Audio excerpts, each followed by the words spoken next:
Good morning, everyone. Today we're checking out a brand new video from Popcross Studios, Trismegistus Academy, Episode 3, Alicia and the Cavern Colosseum. Let's hop in and see how the story continues on.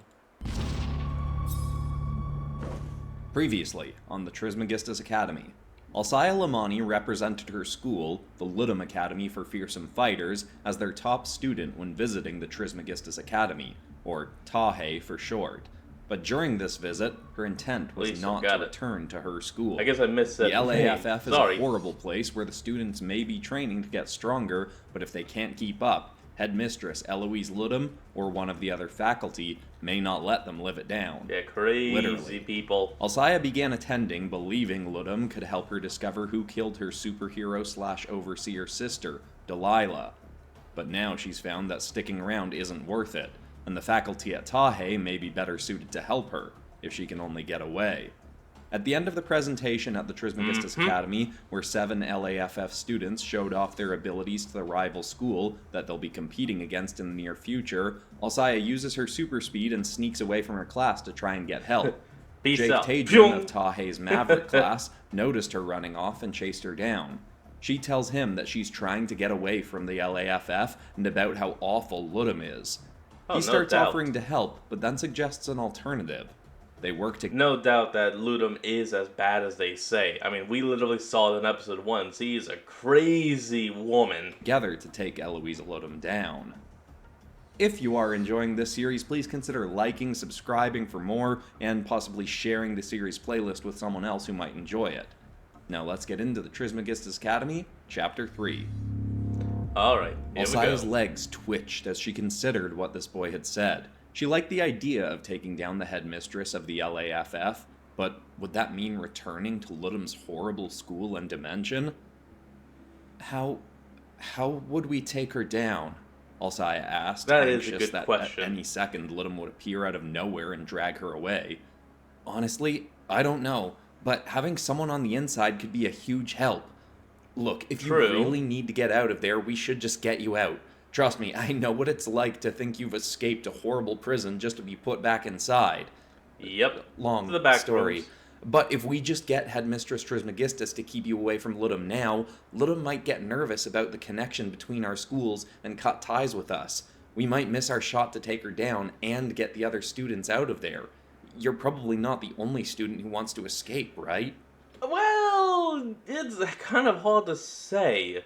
I mean, honestly, some of the students may actually love that they have to constantly fight. Some may not, and those that can't are already dead. So, man, it's a ballpark. Alsaya hadn't heard anyone else explicitly say so, but it had to be true. She hadn't talked openly about wanting to leave either, but that was just because she was scared of being sent out to the Little Lands again. She thought about Waru. He was a pretty sane person, compared to some of the other psychos at her school. If she was getting out, she'd at least want to get him out too. Though, with his powers, he was safer than most. This boy got closer and more softly said, "If you don't want to go back, you don't have to. It's not fair for me to ask you to risk your life sticking around a freak like Ludum. But if you are willing to go back and be our eyes and ears on the inside, I can give you this." He took a bulky watch-like device with a screen on it off his wrist and handed it to her. It's called a Mujwawood. Excuse me?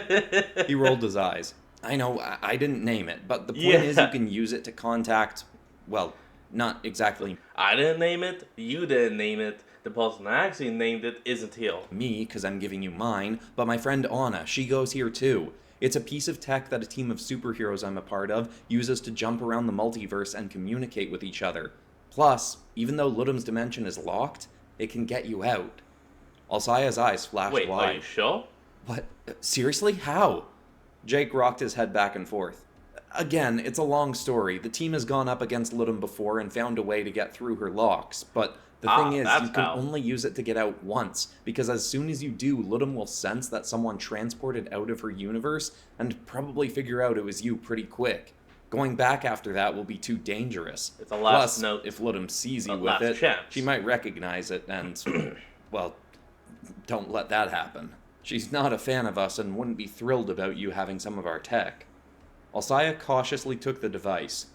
What if he was lying? What if it was some kind of bomb and he was just going to use it to blow a chunk of the LAFF up with Alsaya along with it? What if he actually wanted to go to the LAFF for some reason and sold her out to Ludum to get in?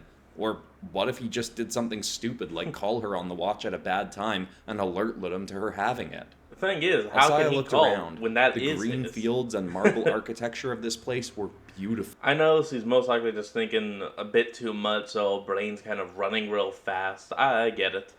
It felt so peaceful here. Even the air smelled fresher. Just thinking about Ludum and her academy made Alsaya's body tremble. She could even smell the stench of Ludum's foul perfume and that's a hairspray.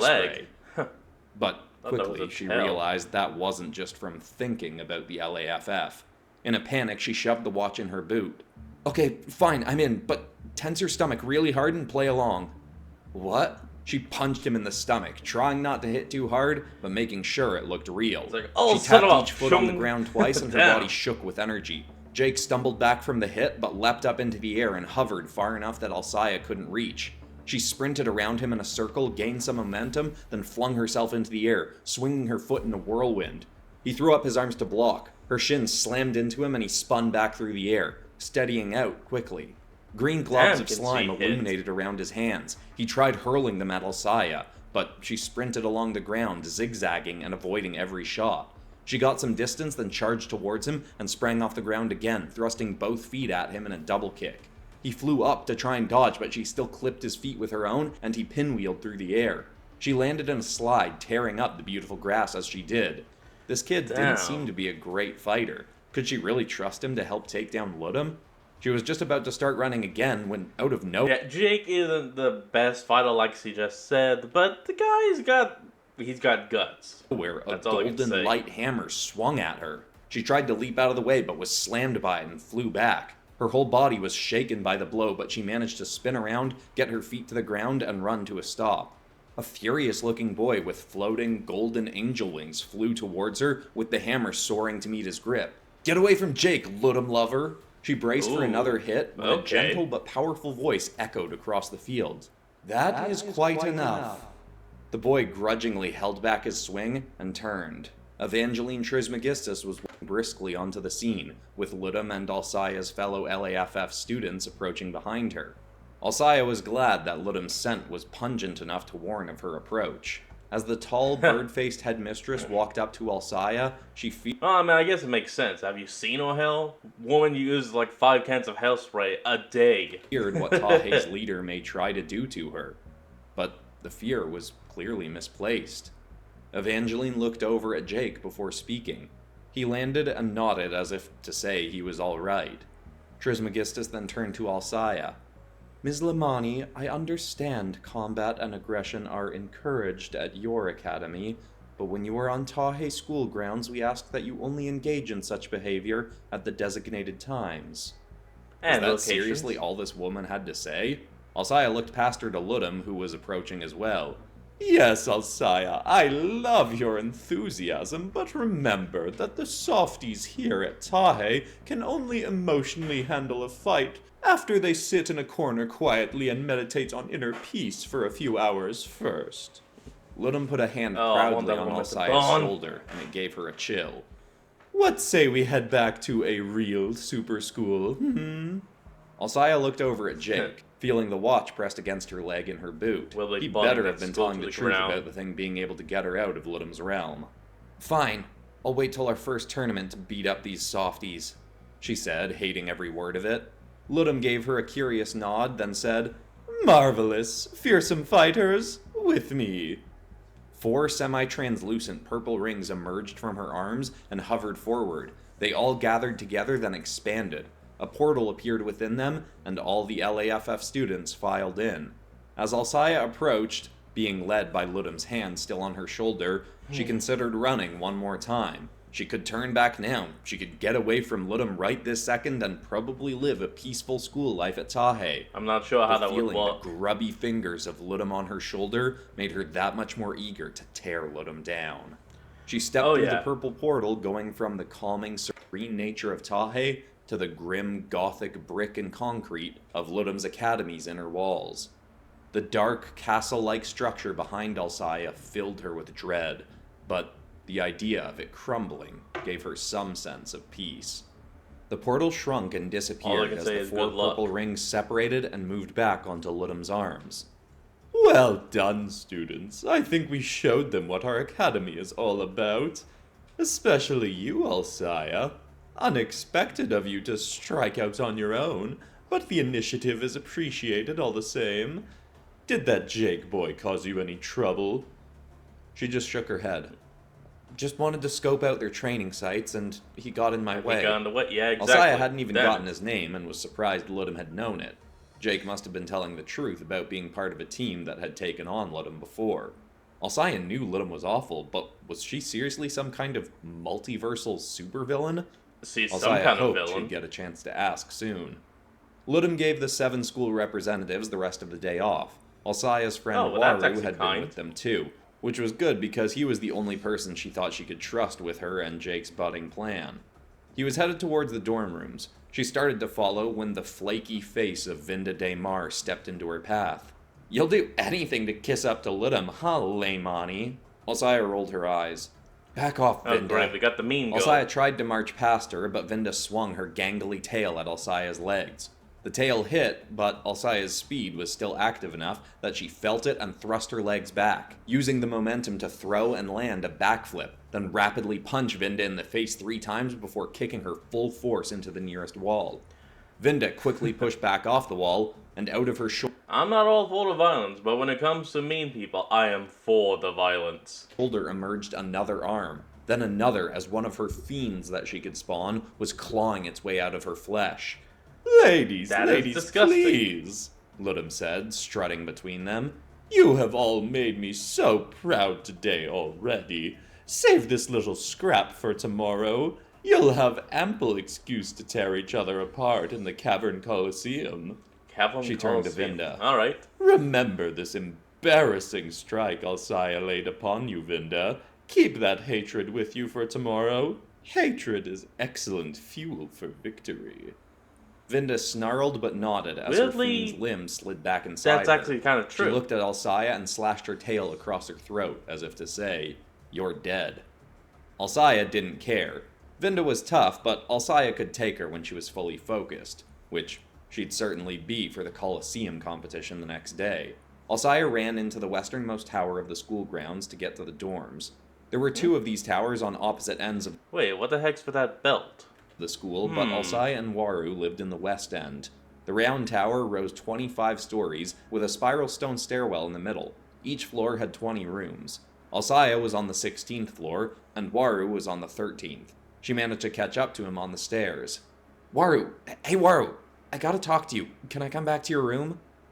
I'm flattered, Lamani, but I told you I'm not into you. I like older women, he said with a smirk. Waru was tall with mostly black hair, save for a single red spurt that dangled in front of his face.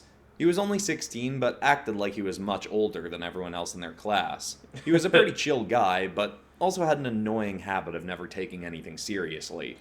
Shut up, Waru, this is important. How bad is that? She looked up ahead and behind them, then quietly said, I think I've got a way to get a bunch of us out of here. We could escape. Couldn't you have escaped like 5 minutes ago if you really wanted to?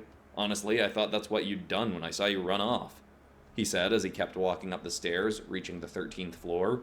I was, but then I got a better offer. Waru punched a combination into the stone buttons on his door, and it unlocked. He opened it slowly, but then Alsaya shoved him in and slammed it behind her. His bed was unmade, and there were manga comics scattered all over a wooden table that every room had. There was nowhere to buy books at the LAFF, but he'd brought some from home and had bribed some of the scouts to get him more. There we go, I was literally just about to ask, what did this kid get manga? Waru may have acted like a bit of a deadbeat, but he could always get whatever he wanted when he wanted it. Alsaya had even considered asking him to help her escape once before, but she figured that was beyond even him. Weirdly, now this kid is given like Benny Sharp vibes, like young Benny Sharp. Look, what I'm gonna tell you, you can't tell Except he doesn't anyone have the charming else voice. ever, okay? I don't know who in our class we can trust. He flopped back on his bed, yawning. Yep, okay. She pulled the watch out of her boot. Waru barely glanced at it, but then said, If you want a new look, I have suggestions, and none of them involve a clunky bracelet. That Jake kid gave it to me. He said it could get me out of here if I needed it to, but it could also allow me to communicate with one of his friends at Tahe. We're gonna work together to get anyone who wants out of this school out, and to take down Ludum.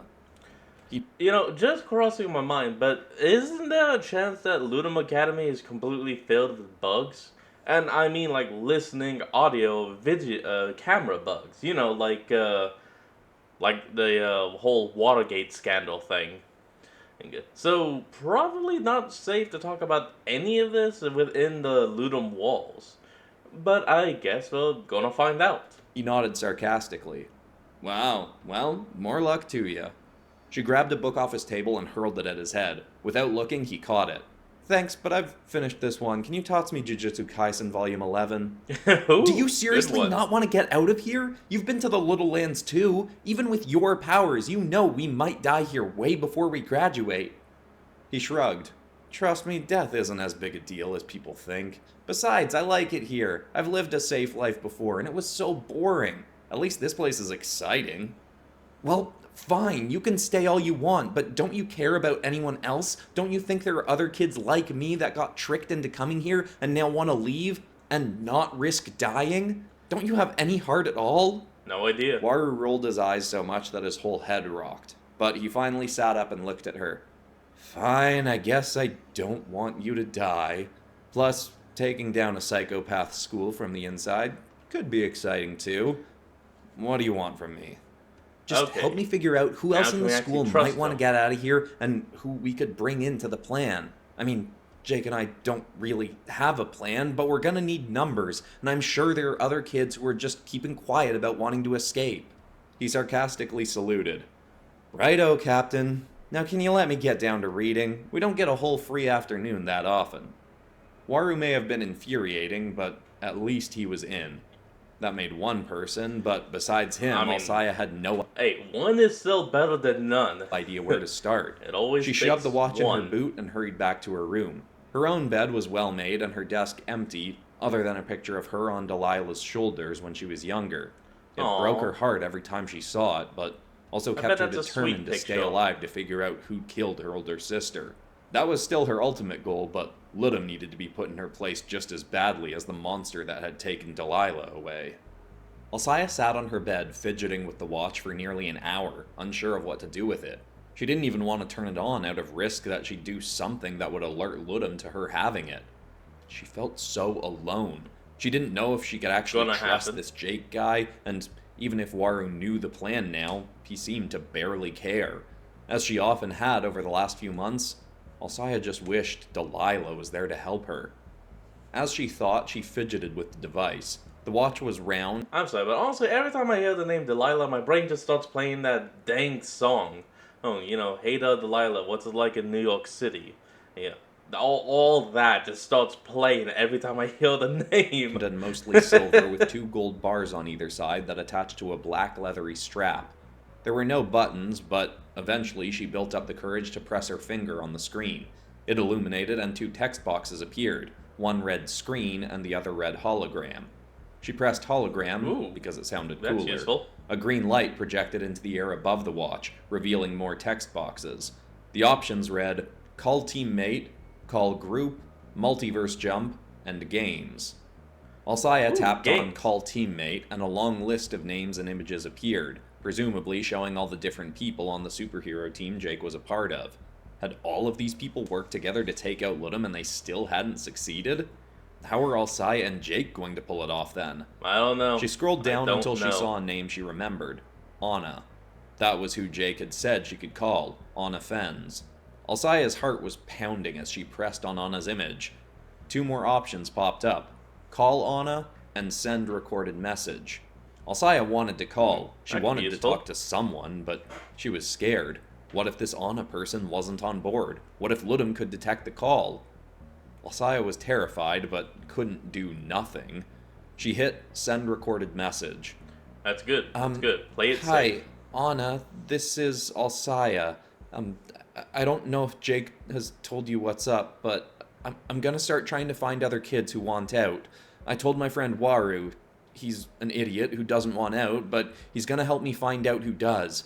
I just Hey, it's kind of a don't joke, know not an who else I idiot. can trust. Um, I'm gonna leave the watch in my room so nobody sees it.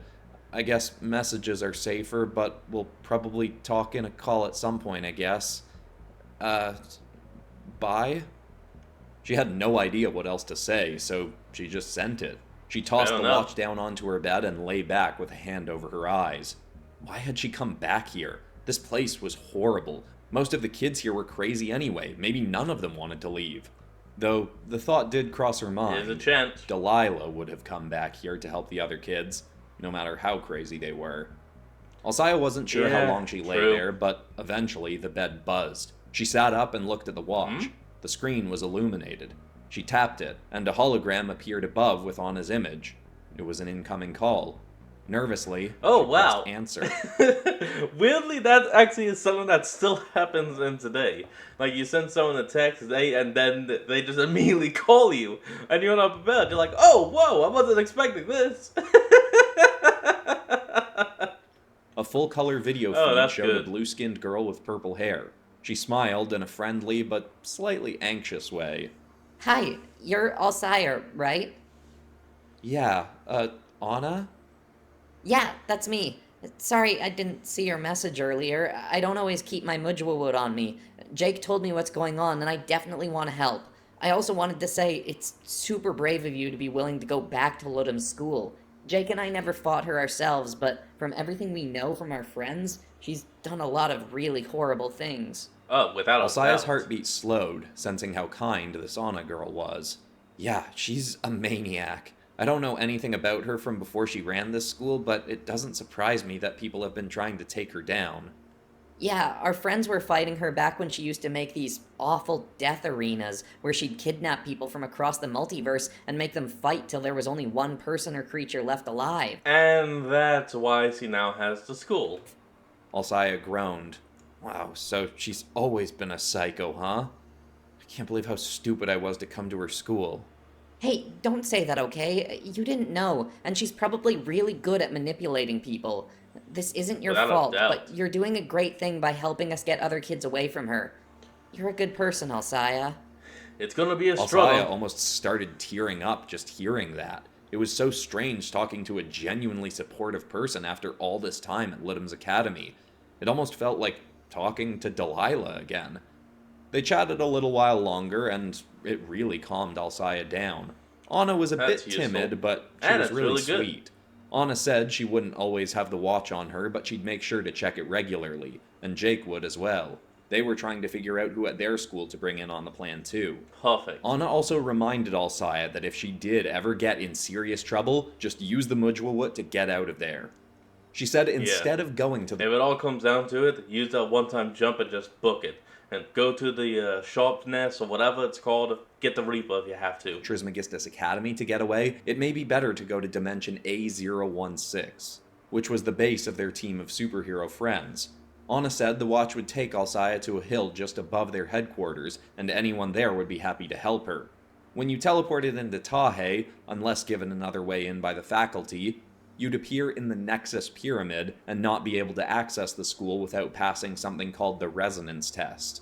There was no such Oh. limit on Dimension A016. Ah, Anna had to okay, get that going makes to a sense. class, but Alsaya thanked her for the conversation.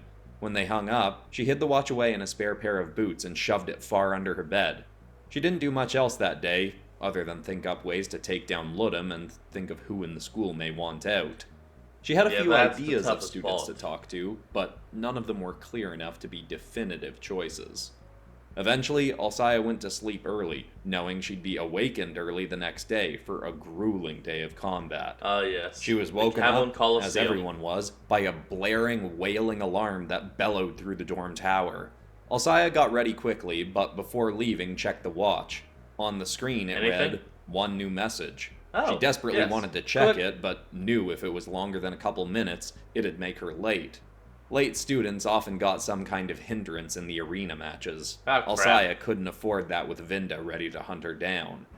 A few classes, Wait, shouldn't you be able to check the time of the message? I don't mean like when the message was sent or arrived, but how long it is? I mean, you can do that with any voice message. including Alsaya's, met at one of the school's 4 arenas, this one called the Cavern Colosseum. It was beneath the school, was dark, and had one massive room connected by a series of tunnels that were easy to get lost in. Knowing what Ludum had done before running this school seemed pretty obvious to Alsaya in hindsight, given the challenges the students were put through in arenas like this every 2 weeks or so. One of their multiple combat instructors, Kesar Kekuat, stood before the 4 classes, totaling roughly 120 students.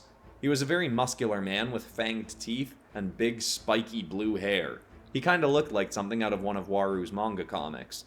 Behind him, there were a dozen crates overflowing with belts that each had 3 glowing beacons on them, but space for more to be added. Alright, runts, listen up. Out in the multiverse, you're never gonna know who you can trust or where your next enemy is gonna come from. Truth is, nobody can be trusted, but at least you might be able to make mutually beneficial arrangements in the short term. Today you can do that, or you can just play it smart and take this challenge on without any team-ups. He gestured to the bins. You're all gonna take a belt. You start with 3 beacons, and once you steal enough to have a full set of 8, you finish the challenge, and just gotta bring your belt back to me to get out. Oh, so Only one beacon can be removed at a time, and the more beacons you get, the brighter your belt is gonna glow to alert more people to your location. Anyone who doesn't win is stuck in the arena for the full 8 hours. If you drop down to 0 beacons, well, just don't, or you'll get some much-needed encouragement to get yours back. Alsaya didn't like the sound of that, but with her speed, she wasn't too concerned.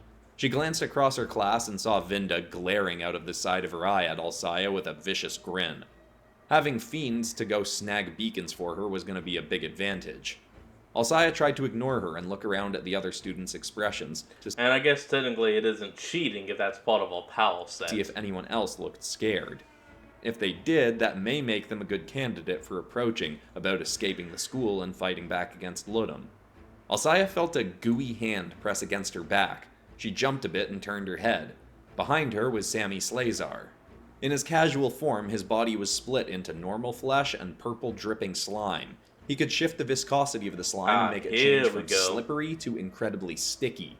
He could also stretch his gooey limbs about 30 feet before he started losing control of them. Hey Lamoni, what do you say to a team up, yeah? Your speed, my sticky fingers. I can help you get Vinda's crazy self off your back, and you help me finish faster and jump up the 7 rankings, yeah? Win-win.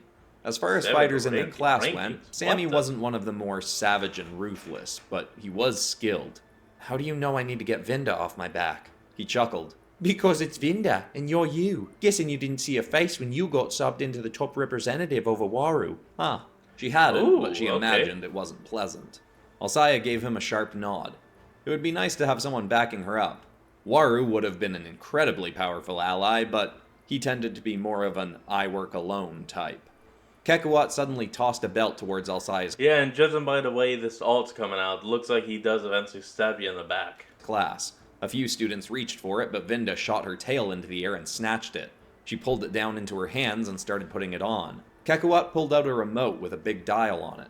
Alright, as soon as I say go, the game is on, and everyone has to come get a belt. No beacons can be removed for the first 5 minutes, and if I see anyone taking a second belt...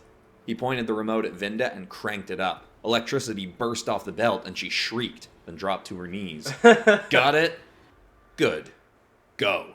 Before he finished speaking, Alsaya tapped her feet so she could super speed over to the closest crate before anyone else. She grabbed the belt and tossed it to Sammy to confirm their partnership. He caught it, then she grabbed her own, glancing over at Kekuat to see if he'd zap her for technically taking 2. He didn't. Sammy stretched one goopy leg to fling himself forward over the crates onto the other side, and he started running next to Alsaya towards one of the tunnels. He glanced back towards the students, all brawling over belts. I've got an idea. Vinda may want to get you the most, but she's a sucker for torturing anyone she thinks is a threat. Once we can get the beacons off, I'll give you 2 of mine, so it looks like I've only got 1 left. Then I'll run out into the open near her. She won't be able to resist coming to get me, so she can see what happens when someone loses the last beacon, right? Then you sneak in and hit her while she's coming after me. Once she turns for you, I'll grab another, and just like that, we've got it down to 1 beacon left, and we're both up 1. Alsaya was astounded by how trusting he was to just give her his beacons. Maybe he really would be willing to help her take down Ludum. I like your thinking, but she'll probably be way more distracted if I give you 2 of mine, so I only have 1 left, and we act like you betrayed me. He shrugged. Yeah, guess that makes sense. Oh, okay. So, technically, what I said does happen in the old book, just not the way I saw Let's it. just make sure she... Okay. Oh, yeah, she's definitely still coming for you. Alsaya glanced back and saw Vinda with 2 lanky, flaking-skinned fiends running next to her. Sammy leapt onto Alsaya's back, and she picked up speed and shot into the tunnel. She was slowed down significantly carrying someone, but still far faster than most kids in their class. As she moved, Sammy intentionally dripped his purple slime onto the ground, so Vinda would have something to follow. The first 5 minutes passed, so the beacons were unlocked. Alsaya set Sammy down, and they kept walking quickly away from where Vinda would be coming. Alsaya took 2 of her beacons off and handed them to Sammy. He clipped them to his belt. Okay, Alsaya said. She's not nearly as fast as me, so we've probably got a couple minutes, but I'm thinking we put a bunch of your goop on me, and I'll act like it's the really thick kind that slows people down. You grab onto one of the dangling stalactites above and wait until she gets close to me. Try covering the light of your beacons so she doesn't notice you up there. She gets distracted, you goo her up with some of your actually thick slime, and I have my speed activated already so I can run at her and grab another beacon. He smiled. Sounds like a plan. Taking charge, are you? I like it, Captain Lamoni. Gonna avoid getting none of this in your hair, though. Can be real tough to get out, especially with the curly mop you got.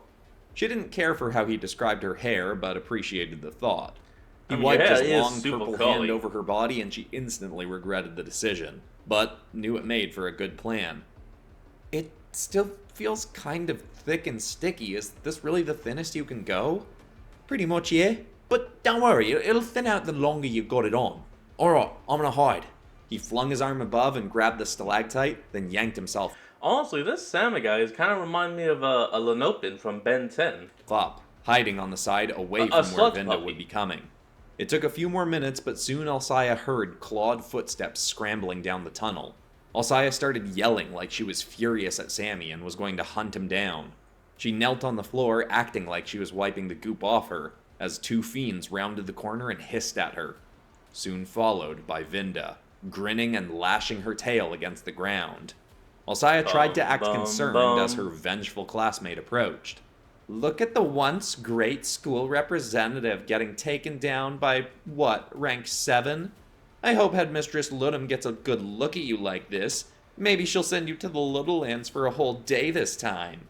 Alsaya got a genuine chill thinking about that possibility, and leaned into the feeling to keep up her performance. Yeah, well, at least you're here so I can steal one of your beacons. She acted like she was having a hard time getting up, but noticed that the slime on her was getting even stickier. She had to peel her knee off the ground.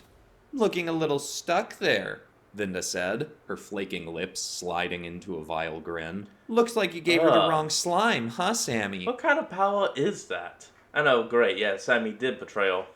Okay, I was right the first time. Would you look at that, silly me? Sammy dropped down from the stalactite, standing right next to Vinda.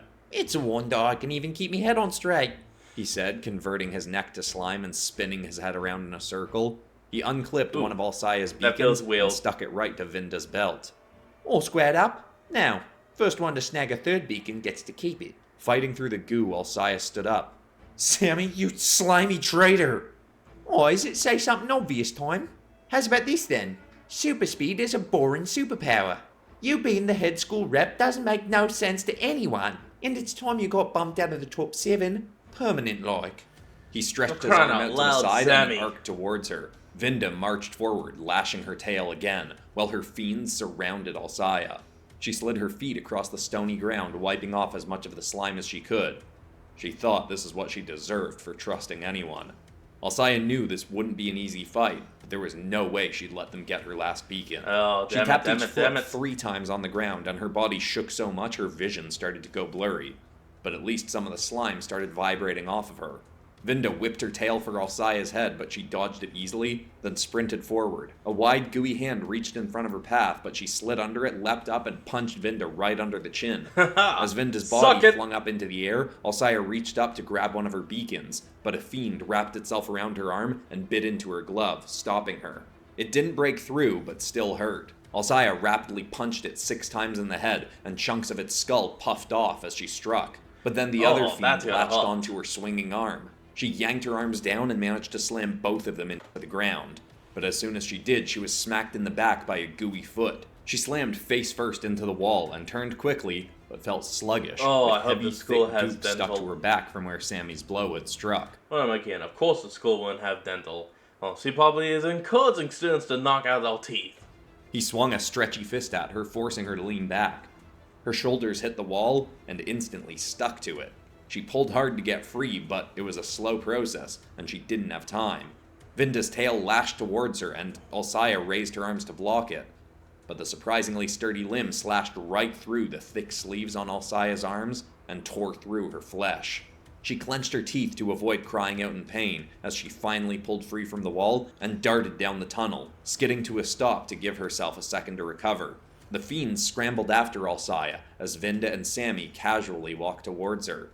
She could run, but if she did, she wouldn't get her beacons back. Then again, her odds of winning seemed to be slipping. Maybe she should just retreat.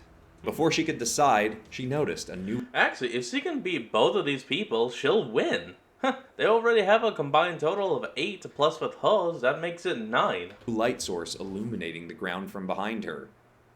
Ugh, seriously, Lamani, did you not smell the betrayal the second Gooball suggested a team-up? I She did. turned around and Waru, hands shoved deep in his pockets, was walking up behind her. 3 glowing orbs, one red, one yellow, and one white, all hovered around him. You're smarter than to fall for something like this. Vinda and Sammy both stopped in their tracks. The fiends didn't, and had nearly reached Alsaya. Waru flicked a finger and the red orb flew right into his chest. His lean body suddenly became far more muscular. He dug his feet into the ground and leapt forward so forcefully that debris shot behind him. He snagged one of the fiends, grabbing it off its path so hard that part of its legs stayed behind. He skidded to a stop, tearing up the ground as he slid, then whipped around and hurled the fiend into the other. Their bodies collided and Incredible exploded power. into little more than debris. He flicked his finger again, and the red light flew back out of him, then the yellow replaced it. His muscles shrunk back to normal size, but he hovered up off the ground, with dust rising around him. So So it looks like each of the orb has a different, power set or body build or something. is asking nicely enough to make you give back Alsaya's beacons, or are we gonna have ourselves a little scrap? Yeah, you're gonna have Alsaya to would have defeat rather them. won this fight herself, but was relieved to have Waru backing her up. It was nice to know she could at least somewhat trust him to help. As he hovered before their enemies, Alsaya noticed something about his belt. Waru, did you lose all your beacons already? Alsaya asked, confused. He shrugged. I stored them somewhere I could go get them back later. Wanted to see what happens when you Clever. lose them all. So, watch out behind you. Before Alsaya could ask what he meant, she heard echoing down the tunnel a familiar, horrible, cackling laughter. Oh no, it's Ludo. It's those Ludo things, isn't it? I guess it would make sense to be everywhere among the school, considering the headmistress.